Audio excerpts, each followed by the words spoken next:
Bismillahirrahmanirrahim. This is Haider Mehdi, and this is Haider Mehdi's Perspectives. Assalamu alaikum wa rahmatullahi wa barakatuh. Today, I'm joined by none other than the great Murtaza Hussain of Dropsite, formerly of The Intercept. Assalamu alaikum wa rahmatullahi wa barakatuh. Murtaza, welcome to the program. Welcome, salam. Thank you for having me, Heather. Murtaza, what a wonderful day. Huge stories doing the rounds on Twitter and social media. Your amazing scoop, which is publishing the actual document on on your site several hours ago, 20 hours now, and the cipher no longer a hidden document who no one has seen. And so we have this, we have page two, we have page three. Everyone's kind of torn it to bits, dissected it, done a lot of stuff. The first question is, you guys had it since a long time. I remember the Intercept published the story when you guys were with the Intercept, you and Ryan, and you guys published a story on August 2023. I think it was the 9th of August, in which you first disclosed the contents about this. So the question is, why did it take you guys so long, nearly 3 years, to publish the actual document? Oh, thank you, Heather. At the time, we would have liked to publish the document, and we discussed publishing it at that period. But the issue is that, whenever you're reporting something, and we report many stories in Pakistan and other parts of the world based on classified information, you have to judge the security implications of publishing something at a given moment. And at that time, we felt that the security implications of publishing the cipher were too grave, or not. The trade-off was not favorable in terms of the equation of publishing it. So, although we knew people wanted to see it, and we knew it would make the story even more powerful if we published it, we chose not to, and instead we just simply reproduced the text of the cipher and quoted from the cipher to be safe at that time. But now, a couple of years have passed, and the situation, as we've assessed it, has become a bit more safe. So we decided to publish the document. And many of our stories at Intercept and Dropsite, if you notice, they're based on classified Pakistan documents. We have not published the documents in the past. But as things change, it's possible we may do so. Maybe not all of them are as important as the cipher, to be honest. But people were doubting. Some of people were attacking our reporting, saying, "Where's the document?" Claiming it's not real, and things like that. I think that when you see it, in this case, it's very hard to deny it's real. It's a real document in every way. And we thought mainly we published this. We had a story which we wrote about how Asim, Munir, and Pakistan have navigated their way into a good relationship with Trump. And since it was a historical story, and we thought that this is a historical document which can now be entered into the record, and we basically gave it as a gift back to the Pakistani public, so they could have this document and put it in their history textbooks and so forth, because it's a very, very important document in the history of Pakistan. Hmm. And which really brings me to the next question, which is about this the relevance of it being a historical document. So let me just kind of read out the fact that this cipher has now been published in full. Uh, you've said why it was retained. You didn't publish it earlier. But when one reads it and one reads the assessment of ambassador at the end, it's, I think, paragraph 11, and I'm just quoting from that. It states that Donald Lu could not have conveyed such a strong démarche without the express approval of the White House, and that Lu spoke out of turn on Pakistan's internal political process. This is the Pakistani ambassador giving his own assessment and opinion of what transpired during the lunch. Now, the question is, this all will be forgiven is the operating statement that if Imran is ousted, all will be forgiven. This has been in circulation for a very, very long time. And then the ambassador's assessment makes this damning claim, which tells us that this was not just a rogue diplomat having a nice lunch, maybe half drunk with two glasses of wine, but it was actually authorized interference from the White House.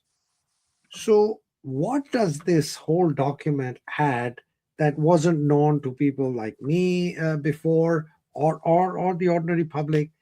And why does it matter that it is now formally in the historical record rather than reported secondhand? Yeah, well, the first point, it's important to note that diplomats, if people have worked with diplomats or spoken with them, they're very careful in the way they speak. It's very, very important in their official communications with one another, especially that they're very, very calculated in every word because every word has disproportionate political impact potentially, especially when the diplomats of two nations are speaking with one another about their bilateral relations. The level of precision in their wording is far in excess even of the legal field. It's really another class above itself. So this concept that you're speaking offhandedly or you know, uh, flippantly about these bilateral ties, it's kind of foreign to the field. And the field, Asad Majid Khan and Don Liu and the other people present in this conversation, they were all professionals. They know that very well. So that's why I think that in the cable it's recorded that this is the level of emphasis that Don Liu had put on this point could only have been authorized. It cannot, no diplomat would freelance such a tremendous statement of basically threat towards Pakistan or laying out an ultimatum towards Pakistan. It must have had a broader authorization, probably from the White House. That's the level of. That's how Asim Majid Khan assessed that, and I think that that's a very rational and logical assessment. And to your other point, what is not known before? Well, it's interesting. It's kind of we reported on this document very thoroughly in 2023, and it caused a big stir at the time, and people did talk about it quite a bit. But the nature of these stories is that even the biggest story often tends to dissipate or be forgotten over time, even if the problem it's addressing itself is not necessarily ameliorated. So, at that time we published that, Imran Khan had just gone to jail not that long before, and he's been in jail ever since. And things have really changed a lot in Pakistan since then. The military's consolidated tremendous control. And, it may have been the case that we never released a document, to be honest, because just sometimes that's just how it is. And, I've worked on very big stories in the past, and even the most consequential document at some point stops being politically relevant. But in this case, this document remained relevant for the same reasons it was relevant in 2023, but only more so. So it's interesting reporting it now. People have there's new details of the story which we can talk about, the one we wrote. But the document itself, it's being revisited in general for its original contents by not just the Pakistani public, but also the Indian public as well too, because India is also mentioned in this document, and it sheds tremendous light on the course of U.S. foreign policy and the coercive nature of U.S. foreign policy, including under the Democratic Party, as we see laid out here. Because not only was Liu threatening Pakistan, there were also implicit threats towards India in this document, that if they had better get in line, or they're expected to get in line, you could say, after a certain time period, vis-a-vis the Ukraine war and so forth. So, that all is still relevant context, and we feel that it was important that people, in the course of this other story we reported, they also get the full picture on this past episode as well. What's the do you think it'll have an impact on internally on American foreign policy posture or position vis-a-vis Pakistan? Will it influence Trump's view about Pakistan? Will it influence something? Will it bring about any change? No, it's hard to judge exactly. Trump is a very unpredictable and mercurial figure. Mhm. That said, it's interesting. Trump, just before earlier today, on May 18th, he issued a statement saying that he was backing off on his alleged plans to reinitiate the war against Iran tomorrow. And he thanked the leaders of Saudi Arabia and Qatar and the UAE for sort of mediating an arrangement to prevent that from happening. Notably, he didn't thank Pakistan, even though Pakistan is known to be the mediator in this conflict this entire time, the primary mediator. And Pakistani officials were in Tehran today and yesterday. He left Pakistan out. And I think there's been a bit of a backlash against Mm, Pakistan, largely from the neoconservative, the anti, the Israel lobby and so forth. They're not comfortable with Pakistan any Pakistani government, military government or civilian government mediating the situation. They don't trust Pakistan. They feel that Pakistan is trying to stop the war that they want to happen. And then those are, to be honest, are good things in general. But, I do think that if there were a situation where there were forces trying to, break up the U.S. relationship with the Pakistani military today, they may want try revisiting this episode or using Imran Khan's plight as a tool, not necessarily to save him or to, of course, not to bring democracy to Pakistan, but just to foment divisions inside Pakistani establishment society, because people are very divided about this. And I'm not saying that's a good thing. I think that that'd be a bad thing, and people should be wary of this. But if I were to think of a situation where someone would use this document, that may be part of it. And again, that's also, I should emphasize that some people think this document is new. This document is not newly leaked at all. We've had this document for many, many years, just as I said earlier, but we just released it now. And it happened to be a coincidence that it was the time that during these Iran talks, it really had nothing to do with them. It was just to do with the general shift in the US-Pakistan relationship. So that's the one way he could use it. I don't think it would be a good way to use it. Obviously, if anyone takes interest in Pakistani politics, hopefully it should be to promote democracy in Pakistan. If anyone cares about that in the US, at the moment, probably not. But if they did, that would be the right reason to do so. So yeah, it's really, I don't really see what they would use it for, but they may try to use it to needle the Pakistani establishment now. But last point though, the Israel lobby doesn't really like Imran Khan either, so that they might be averse to doing it for that reason. Hmm. And this is a very interesting thing that you just shared about Trump saying that he wants to thank the leaders of Qatar, Saudi Arabia, and UAE.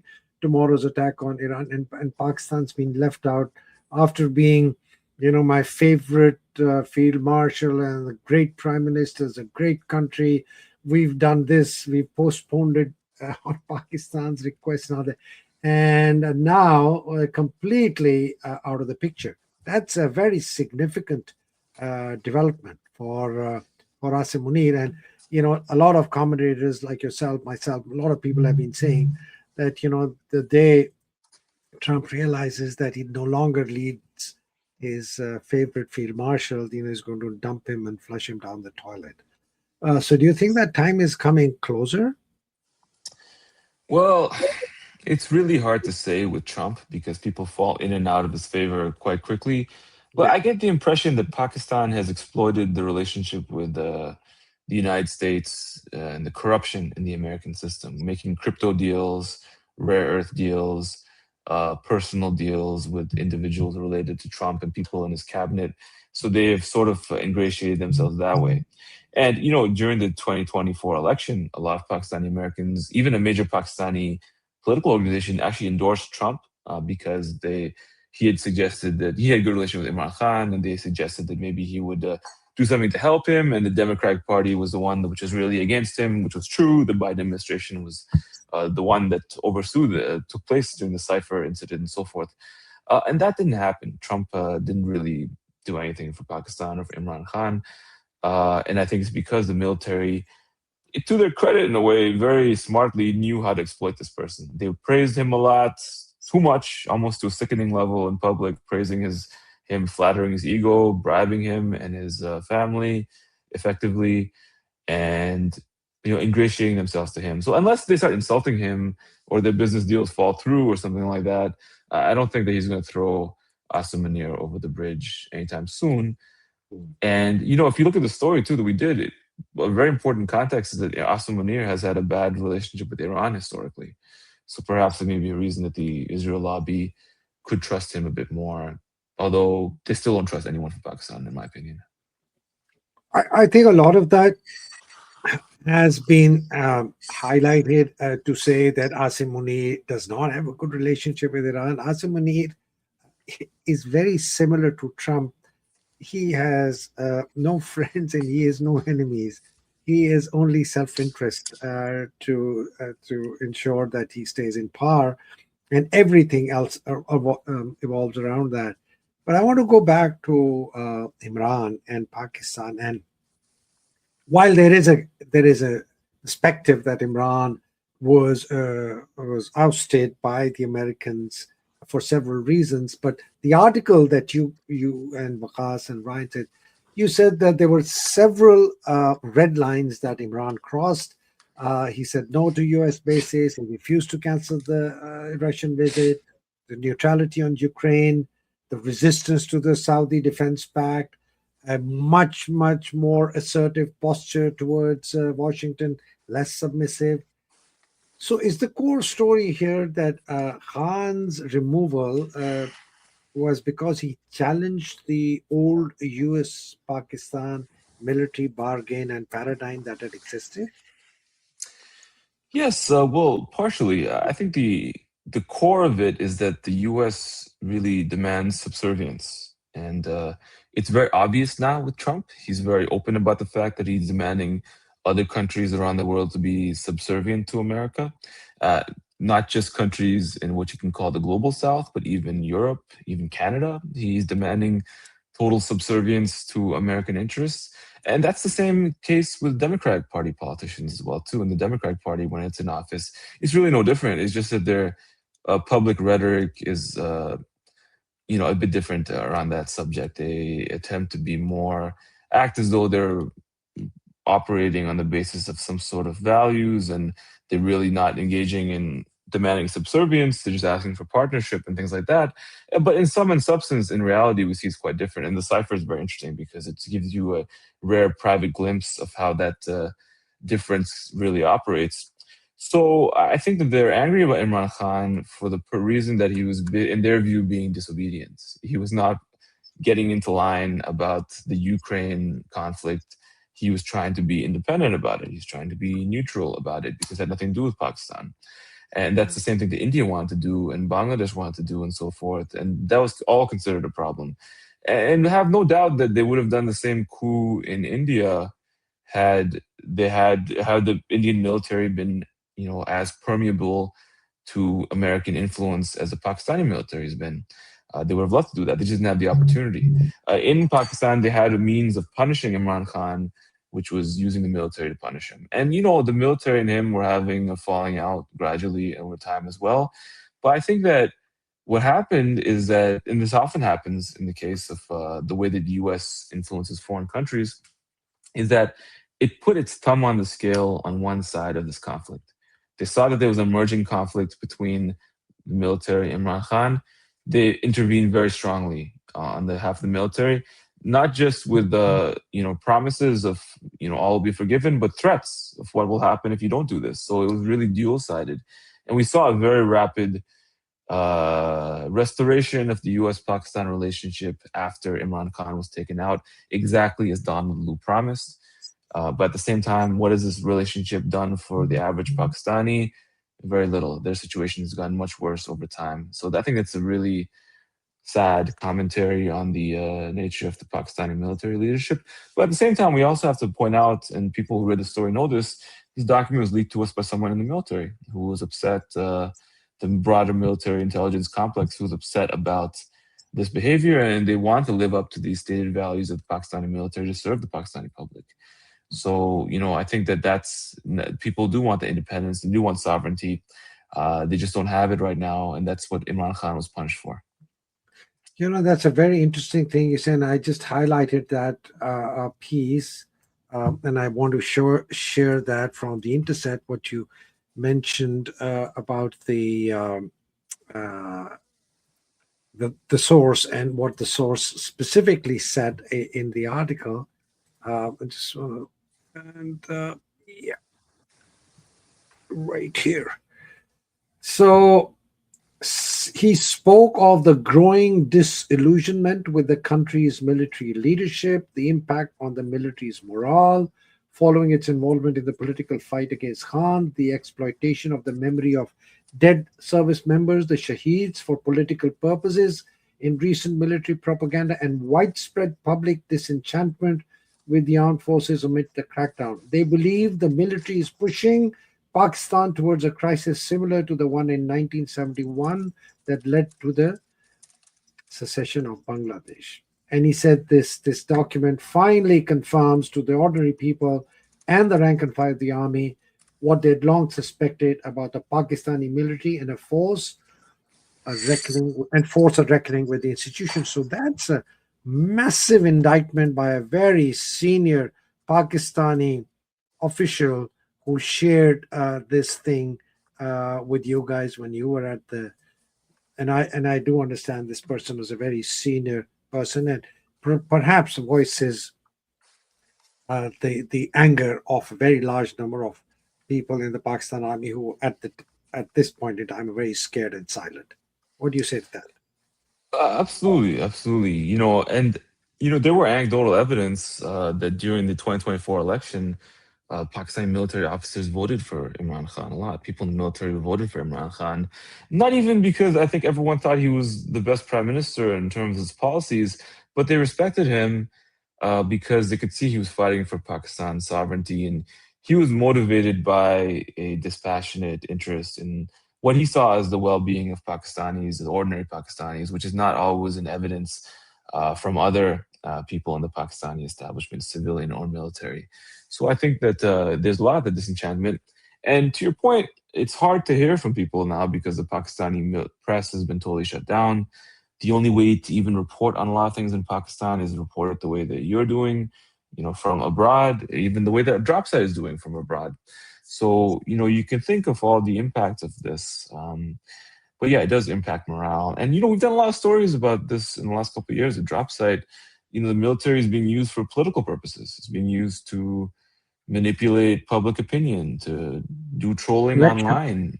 stealing the Yeah, election. stealing the election, trolling people online, attacking journalists, all these things. That's not what the military is for. The military is for protect Pakistan from external enemies, not to protect the leaders from the Pakistani public, or even to fight other members of other provinces of Pakistan and suppress uprisings and these terrible things, which are not really for what the military is for. But that's what's happening right now. And I think that the only solution can be democracy in Pakistan, a civilian democracy. And Imran Khan, whether what people think about him or not, he's by far the most popular politician in Pakistan by polling. So that's the view of the Pakistani public. They have a right to have that view. And unfortunately, everyone is colluded to steal that right from them, including the US government.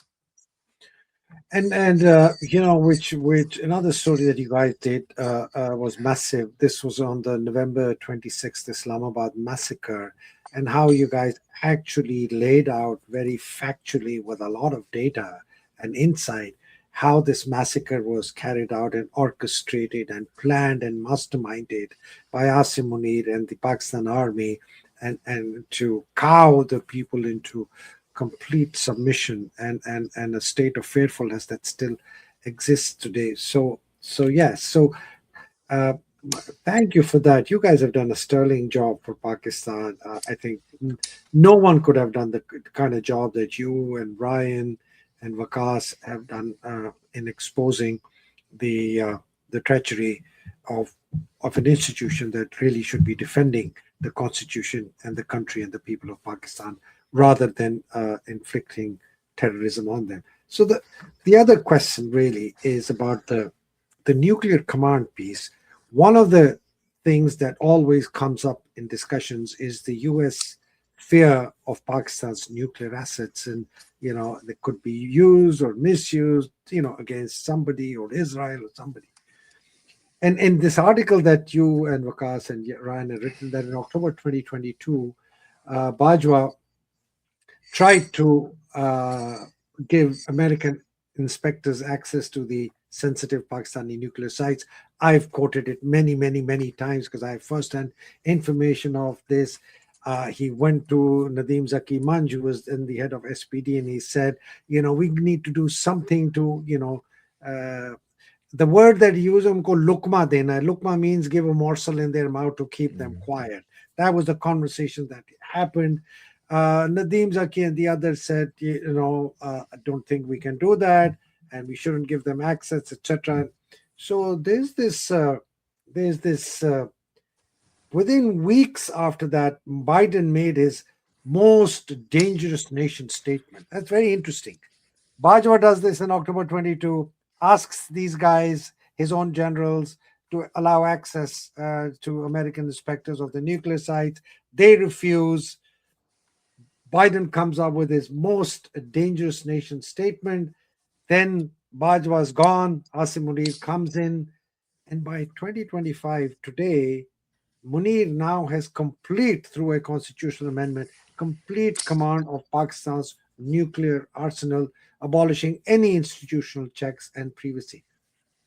So, do you think this taking over of the nuclear arsenal by Munir has something to do with an eventual handing over of this nuclear arsenal by a single decision by a single person to the Americans at a future date?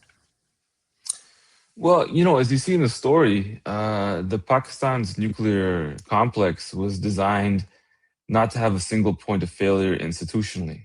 There were all these checks and balances, such that that situation can never arise where one individual could ever hand over Pakistan's nuclear secrets to a foreign country or compromise them in that way. Now, to be clear, I have no evidence to suggest that Asim Munir did that. But he did actually break that those checks and balances by consolidating all these powers in himself as field marshal, basically a totalitarian dictator of Pakistan at this point. He has eliminated the institutional protections that were supposed to stop that from happening. Now, America has always been angry and suspicious over Pakistan's nuclear arsenal. And though that anger and suspicion was actually being vocalized more under the Democratic Party, under the Biden administration, not just Pakistan's nuclear program, but also its missile program was being publicly attacked and criticized by senior American officials, including the president at the time. So, whatever Asim Munir has done, I think it should be very suspicious to every Pakistani because the nuclear program belongs to Pakistan. In many ways, it's Pakistan's only real defense. That's the greatest defense and deterrent against external enemies. And it's the one thing that external enemies would most want to disarm of Pakistan as well, too. So, that he's broken the checks and balances. So whether he could do that, he's done that or not, I don't know, but he's created a situation where he could do that. He could hand over the missiles or hand over some critical aspect of the program to another power, in theory, which is something that should never happen. And we do see in the story that after he did this, it seems like he was in a much better good graces of the U.S. thereafter. And I have to say, unfortunately, at this stage, if the U.S. is praising you, and not just Trump isn't praising Pakistan, but CENTCOM chief, previous one, Michael Kurilla, was praising Pakistan military and Munir a lot. It's suspicious because what are you doing to them that's making them praise you this much? What are you giving them? What have you sacrificed? Because they will only be happy to the extent that you reduce your power to the benefit of their power. That's basically the sum and substance of it. So I do hope that there's some way that the Pakistanis can audit the nuclear program in a safe way. The institution itself can audit it, reestablish checks and balances. Because as you see here, Asim Munir has created a situation where he's weakened Pakistan's nuclear deterrent one way or another by making this change. And the most interesting part is that he was supposed to appoint 2 4 stars after he got himself this position as the chief of defense forces. One was a vice chief, a 4 star, to manage the army. The other was the commander of the National Command Authority, the NCA, again a 4 star, which would have been a layer between Asim, the National Command Authority commander, and the nuclear uh, assets and the whole environment. But he didn't hasn't done that. Don't know whether he's ever going to do that. Doubt it very much. His history with the Americans says that he's willing to do everything and anything to be remain in their good graces, so they keep supporting him, so that he remains in power, even if he does things that are unconstitutional, illegal, unlawful, which he's been doing, and they've endorsed him. So the only hope, Murza, we have in Pakistan is a mass uprising of the people on the streets to overthrow the system, because otherwise, this army and Asim Munir isn't going anywhere. Well, that's always the hope that there be an uprising in a country to change the system, and certainly it's possible. Pakistanis have tried to have an uprisings against the situation. There were many of them were killed or imprisoned or tortured. It's the nature of the undemocratic regime that currently governs the country. So yes, one does hope for that, but at the same time, you can't blame people if they're afraid or they're dejected by the situation. That's kind of how it stands. But yeah, it's not a very optimistic time at the moment. But nothing lasts forever. Also, no regime lasts forever, Oh, but things do change. absolutely, absolutely. And this system, the way it's crumbling with the economy and everything, just can't withstand. But let's hope that it doesn't implode and the country kind of collapses onto itself. If anything, we hope there's an explosion, so there's some sunlight coming in, some fresh air Mm, coming in, which gives us a opportunity to reclaim our independence, our freedom, our rights, our democratic principles, and we create what we've always wanted, a social welfare state based on Islamic principles of social justice.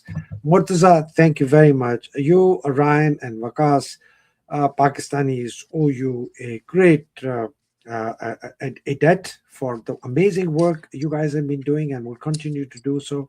May Allah subhanahu wa ta'ala bless you all, and may you continue to do the great work that you're doing. Thank you very much. Assalamu alaikum wa thank rahmatullahi wa barakatuh. Welcome, salam.